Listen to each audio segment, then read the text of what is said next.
Welcome to the legal advocate channel. Legal advocate ચેનલમાં આપનું સ્વાગત છે. ભરણ પોષણનો હક જરૂરિયાત ઉપર આધારિત છે, ન કે અધિકાર તરીકે કમાણી વધારવા માટે. મધ્યપ્રદેશ હાઈકોર્ટે આ વાક્ય કહ્યું. શ્રીમતી નેહા અડલક વર્સિસ રાહુલ કવાડકરના કેસમાં. તો આ કેસ શું હતો અને કોર્ટે આવું કેમ કહ્યું તે આજે આપણે આ વિડીયોમાં જોઈએ. મધ્યપ્રદેશ હાઈકોર્ટમાં એક કેસ આવેલો જેમાં પત્ની પોતે મહિને 1.25 લાખ રૂપિયા એટલે કે વર્ષે 20 લાખ કમાતી હતી. તે નોકરિયાત મહિલા હતી, એટલે નોકરી કરતી હતી અને સારી કમાણી આવતી હતી. પતિ પણ સારી કમાણી કરતો હતો. વર્ષે લગભગ 30 લાખ રૂપિયા કમાતો હતો. આ દંપતી બંને પતિ પત્નીને કોઈ સંતાન ન હતું, તેથી બાળકોના ખર્ચનો કોઈ સવાલ જ નહોતો. જેથી જ્યારે બંને વચ્ચે ઝઘડો થયો ત્યારે પતિએ છૂટાછેડા માટે કોર્ટમાં જવાનું વિચાર્યું. આની પ્રતિક્રિયામાં પત્નીએ કોર્ટમાં એવી અરજી કરી કે મને છૂટાછેડાની કાર્યવાહી પૂરી થાય ત્યાં સુધી દર મહિને ખર્ચ માટે પતિ પૈસા આપે, એટલે કે ભરણ પોષણ માટેની અરજી કરી હતી. કોર્ટે પત્નીની વાત સાંભળીને સીધું કહ્યું કે તમે પોતે લાખો રૂપિયા કમાઓ છો, તમારી પાસે પૈસાની કોઈ તંગી નથી. આ તો સીધે સીધું પતિ પાસેથી જબરદસ્તી પૈસા પડાવવા બરાબર છે. કોર્ટે એમ પણ કહ્યું કે ગુજારા ભથ્થો એ કોઈ મફતની ભેટ નથી.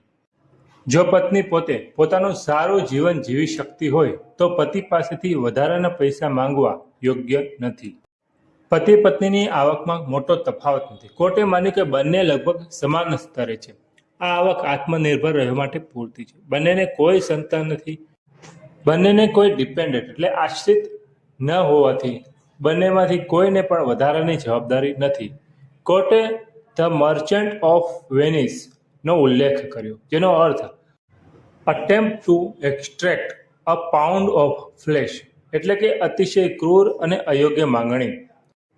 કોર્ટે પત્નીની આ માંગને આ સાથે સરખાવી, એટલે કે પત્નીની માંગ અતિશય ક્રૂર અને અયોગ્ય હતી.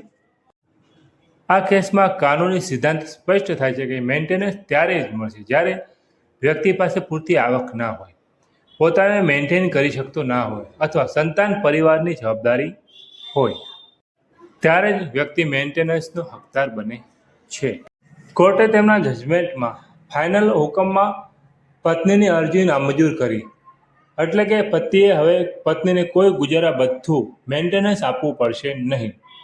ટૂંકમાં, જો પત્ની પોતે કમાતી હોય અને તેને પૈસાની જરૂર ના હોય તો કોર્ટ પતિ પાસેથી જબરદસ્તી પૈસા અપાવી શકતી નથી. આ ચુકાદો મધ્યપ્રદેશ હાઈકોર્ટે નેહા અડલક વર્સિસ રાહુલ કવાડકરના કેસમાં તારીખ 31 માર્ચ 2026ના રોજ આપેલ છે. જો તમને આ વિડીયો પસંદ આવ્યો તો તમે વિડીયોને લાઇક કરો તેમજ અમારી ચેનલને સબસ્ક્રાઈબ કરો, કેમ કે અમે જમીનને લગતા તેમજ નવા આવનાર જજમેન્ટ વિશે માહિતી લાવતા રહીએ છીએ. અને તમને જો કોઈ પ્રશ્ન હોય તો કમેન્ટમાં જણાવી શકો છો. Thank you. આભાર.